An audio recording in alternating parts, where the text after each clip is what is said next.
One of the big topics of dispute for the collective bargaining agreement is the competitive balance tax, which would prohibit teams like, I don't know, the Mets from spending big, which leads me to ask this question. Is Steve Cohen ruining baseball for everyone else? Find out on today's edition of Locked On Mets.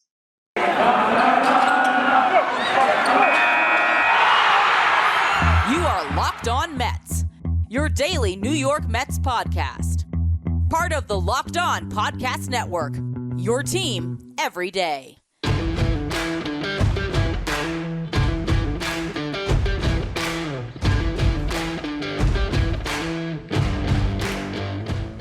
Hello to all you amazing Mets fans. You're watching Locked On Mets, part of the Locked On Podcast Network, your team every day. I'm your host, Ryan Finkelstein. If you want to find any of my work, follow me on Twitter at Finkelstein Ryan. You can also find some of my writing about the Mets at justbaseball.com, where I work as the managing editor. Also, as it relates to Just Baseball, I made an appearance on the Just Baseball show today where we played GM for the Mets on the other side of this lockout, what they had to do to complete their roster. So I encourage you to check that out as well. Now, I want to get into this idea that Steve Cohen might be ruining baseball for everyone else. And the reason is there is a lot of dispute right now when we're talking about these negotiations between the MLB and the MLBPA when it comes to the competitive balance tax. For those of you who aren't aware, this is Major League Baseball's pseudo salary cap. And that's why there's so much dispute about it, because it's not supposed to function as a salary cap.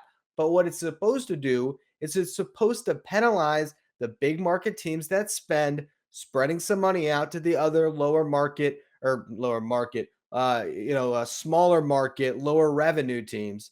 And it's supposed to basically just incentivize teams to avoid going over that threshold, because if not, then they will lose money in fines and potential draft pick compensation. The union is done with this. They are seeing that there's really only one team that has been willing to go over that CBT threshold, which is the Dodgers. In years past, the Red Sox were another team that did go across that line. But you're looking at a team like the Yankees, who now refuses to go past that threshold. And the players want change. They want that threshold to be moved to be $238 million at least, where the owners currently are sitting at 228, and they're not increasing that over the life of this new CBA to much more than the $238 million that the players wanted to start out with. The players would like to see that threshold expand past $250 million into the $260 million range, which would free up other teams, not only like the Mets, but teams like the Yankees, the Red Sox, the Cubs, all these other teams to spend more without having to fear going over that line, where they would have to give up some draft pick compensation or also give up, a lot of money in fines that are related to going past that threshold. All of that is to say that the reason this issue seems to be a little bit more prominent than it may have been otherwise is because you have an owner in Steve Cohen that just dropped $250 million in free agency in that small window where he was allowed to sign players before the lockout happened. And there are owners out there that fear Steve Cohen having a payroll over $300 million every single year if the penalties aren't severe enough. And if the owners get their way with the new CBT threshold that they would like to put in place, with the penalties they like to put in place, it would make it pretty impossible for Steve Cohen to continue to foot that bill every year, not because he can't afford it, but because it's just a bad financial decision, and it's just not a good way to run your franchise, particularly with some of the other ramifications of it when it comes to the draft picks that they could give up or the international spending they could be limited to. Basically, the owners want a system in place that prevents teams from just buying championships or going out and spending beyond means that they feel they could possibly put forth as a smaller market team. So with that, Steve Cohen ruining the game of baseball, because without him, would we even have any dispute? Would these two sides be able to come together, meet in the middle on more of these issues? And this one in particular, maybe is not as pressing of a matter because there's not a Steve Cohen out there that is willing to throw caution to the wind. Maybe. There is that sentiment out there. You have Gene Orza, who was previously working as the MLBPA chief operating officer, and he said that clubs are afraid of Steve Cohen, and that was quoted in Ken Rosenthal's recent piece for The Athletic. He said, "If we lose some restraints on salary, the Mets will spend $300 million or something like that. You always have that small market, big market battle. He has to be sensitive to that." So this is some real sentiment that exists right now in the sport. And you know what I want to do to this? I just want to laugh at it. Because can you really fathom us as Mets fans sitting in this position 2 years ago? When you had Jeff Wilpon crying poor every year, that family, the way the franchise was run, where Zach Wheeler gets paid for 2 good half seasons, and God forbid you try to hang on to a pitcher who had proven himself to actually be a quality starting pitcher who ends up now finishing as the runner-up for the Cy Young a couple years later. No, the Mets can't afford them. If the Mets sign a player like Yoenis Cespedes, they have a David Wright under contract for a pretty big salary. They use those players as an excuse to not spend, even though they're collecting a ton of insurance money that they refuse to reinvest into the product on the field. They signed Jacob deGrom to this extension that, in retrospect, is way below market value. And if not for deGrom signing that type of a deal, he'd already be pitching in another uniform. Yeah, here we are, just a couple years later, the envy of any other fan base in the sport, because Steve Cohen will open that pocketbook. And at some point, we'll get a resolution to this dispute, to this lockout here. And there's going to be new rules put in place. And regardless of what those rules are, the bottom line is there's one team that's going to keep spending. It's the New York Mets. And hopefully the threat of a Steve Cohen is not too much that we don't get a full season this year, because owners are trying to protect themselves over his dominance on the sport. Again, it's just a funny turn of events. I want to discuss that a little bit more in just a minute. What does that mean for not only this CBA, but for the 2022 season for the New York Mets? Are you ready to discover your purpose and leave an impact wherever you go? Mission Possible, written and read by New York Times bestselling author and athlete Tim Tebow, encourages you to find your inspiration, pursue your purpose, and create a life for yourself that counts. Ignite a new spark in your life through this new inspirational listen. Mission Possible by Tim Tebow is available everywhere audiobooks are sold. So I want to bring this conversation back around to the 2022 Mets, because we're in this really strange position where we have a season that fans are just thrilled to get to, with a Mets team with so much anticipation, yet we can't enjoy them because there is this dispute with the collective bargaining agreement. And what's crazy about that is we could be living in a world without Steve Cohen where the Mets are in a much worse position, but we get baseball. So my question is, what's worse or what's better? Maybe. Is it better to have a full 162, but not have a team like the ones the Mets have just put together? Or would you rather have 60 games of this super team? Obviously, to me, when you're talking about the future of the franchise, there's no alternative scenario better than the one that we're living through right now. If you're talking about like Marvel and the multiverse and the different timelines you could be living in, this is the optimal timeline for the New York Mets. To be able to go into a season where Max Scherzer is the number 2 starter on your staff behind Jacob deGrom, when you have a starting outfield now that's going to have Starling Marte, Mark Canha, and Brandon Nimmo giving you quality on-base threats across the board who are playing competent defense out there. When you're looking at a team that still has Francisco Lindor, the guy that's been the best shortstop in baseball since his debut in 2015, when he's your shortstop under a $341 million contract, that did not prohibit you from going out and giving Max Scherzer 130 and all the other moves the Mets have been able to make. Yeah, I look at this team where they are right now and what they can still do. And I don't care if it's 60 games. I am just excited with what the prospects are for them moving forward and the type of team that they've built. And the thing that I come back to when it comes to Steve Cohen's Mets, this idea that, suddenly there is that fear that's being struck. That's a different sentiment than the Mets have had around the league in so many years. For such a long time, it's LOL Mets. It's whatever can go wrong will go wrong. And maybe we saw some of that in Steve Cohen's first year. We certainly did with the class that they had. And maybe, if you're really a pessimistic fan, you believe that there's a curse and there's just no chance that the Mets can ever reach the promised land again. And they can never become a stable, competent franchise that's the envy of the sport. But to me, here we sit, and the team that is referenced when it comes to the one that other small market owners are fearing, it's not the Dodgers who have been dominating the National League for the past decade. It's the Mets.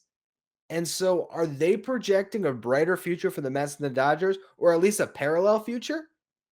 Because that's what I'm seeing. That is the conversations that are being had behind the scenes about, trying to put different stopgaps in place or different contingency plans to prevent the Mets from getting, out ahead of themselves and going crazy and spending too much.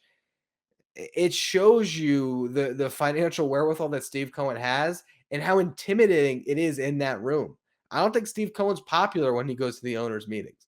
I honestly, in retrospect, it's pretty incredible that he got approved. And really, honestly, that alone, one of the best things that's happened to this franchise. Not even just him, wanting to buy the team, but the fact that that was able to get pushed across the finish line and they were able to get the requisite votes to allow Steve Cohen to get into that seat. This is an exclusive boys club, the MLB owners. All right. This is a monopoly. They don't just let anyone in.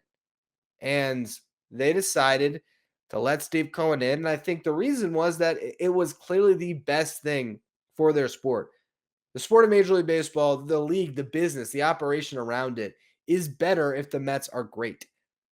But at the same time, individually speaking, if you are the owner of the Marlins, if you're Bruce Sherman, you might not like the idea that Steve Cohen can be this juggernaut in your division as you're trying to do everything possible to string together a budget that's healthy enough to be able to contend and build a roster that can maybe win for a couple of years and put some butts in the seats.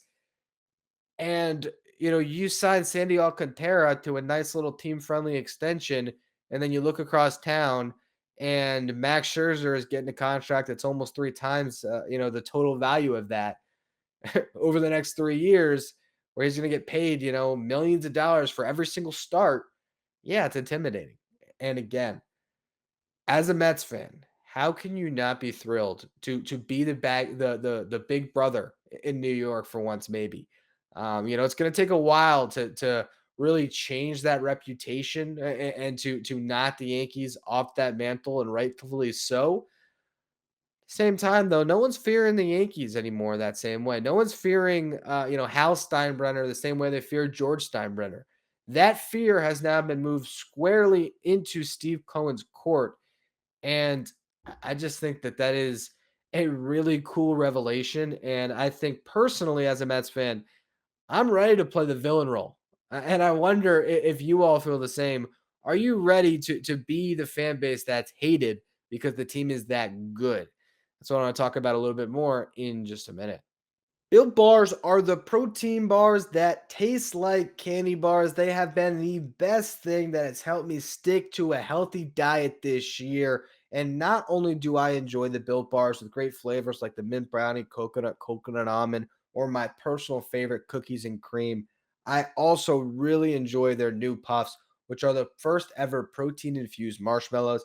They're fluffy, they're marshmallowy. They're not just a protein bar, they're a treat. And they also come covered in 100% real chocolate with incredible flavors like the cinnamon churro, the coconut marshmallow, banana cream pie, so many other flavors that you can find when you go to built.com. So make sure you go there now. And once there, use the promo code LOCK15. You're going to get 15% off your next order. Again, that's promo code LOCK15 for 15% off at built.com.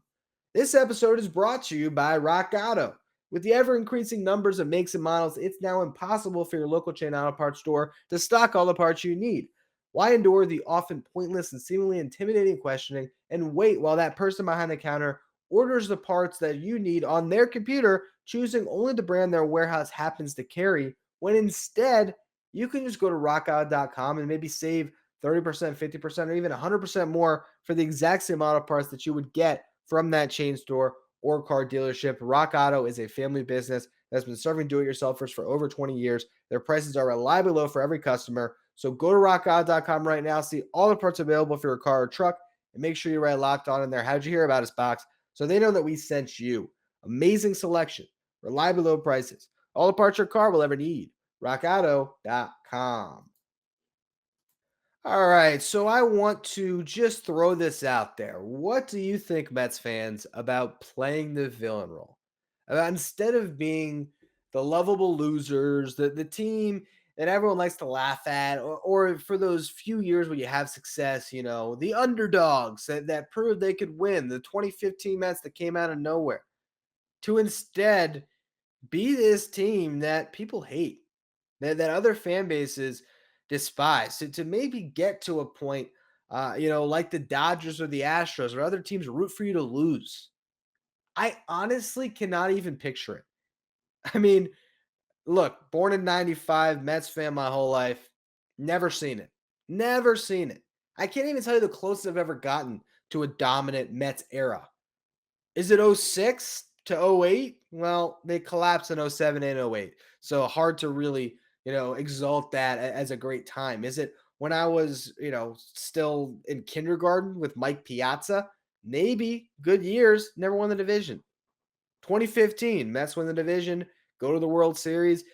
Maybe this is our time. Finally, there was a week there where the Mets were in the World Series, when ESPN was doing features on this young starting rotation that was about to dominate the sport, and at least they made the world, or not made the World Series, made the playoffs again the following season.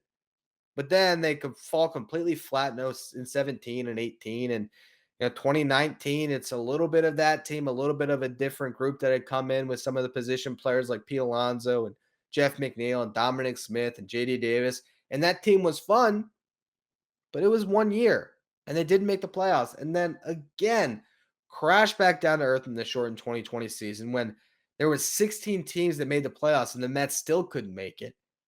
They have a run this past year where they're in first place for all that time and they fall flat. But what is really exciting about the future is that this team might get to the point where they're too big to fail.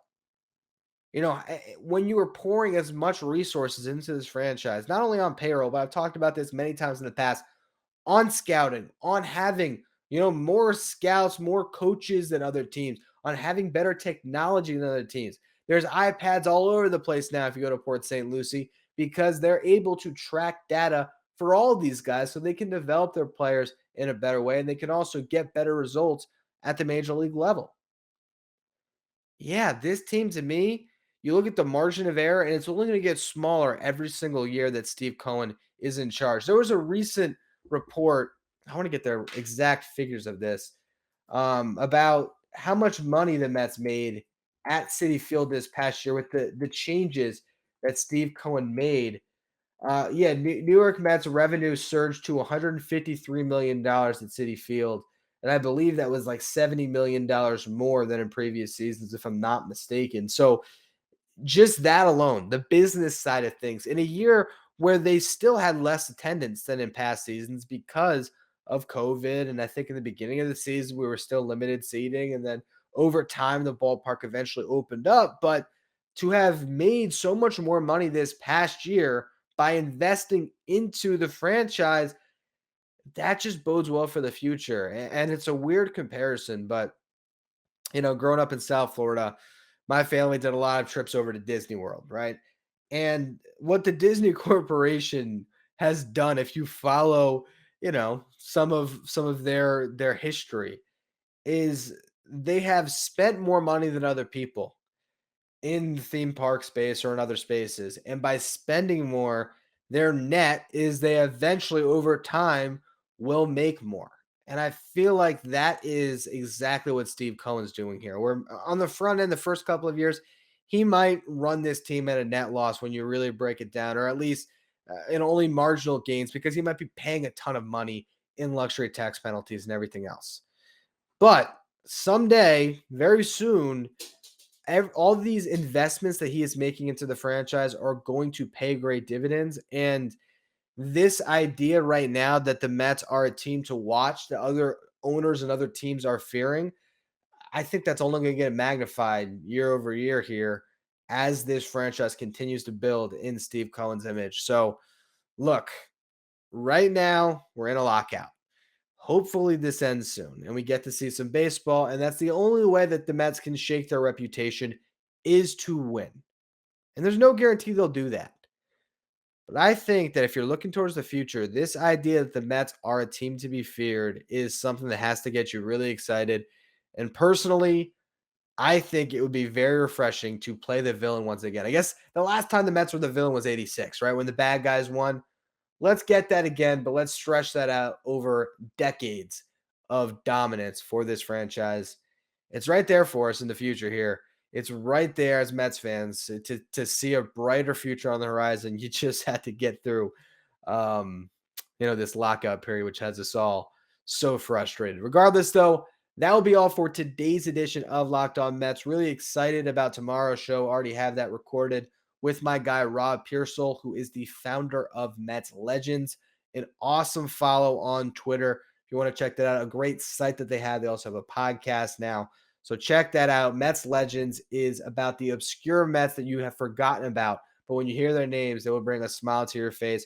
And I have a whole show tomorrow with Rob as we go through some of the past Mets legends, some of the current Mets legends, and we just talk about just a really cool facet of Mets Twitter that you should all enjoy. As always, thank you for listening. Make sure you follow, rate, and review wherever you get your podcast. Make sure you follow me on Twitter at Finkelstein Ryan. Follow the show at Locked On Mets. Thank you for making Locked On Mets your first listen every day. Now for your second listen, check out Locked On MLB, hosted by Paul Francis Sullivan. We call him Sully, though, and he'll give you the best breakdowns of Major League Baseball, both past and present. So follow Locked On MLB wherever you get podcasts.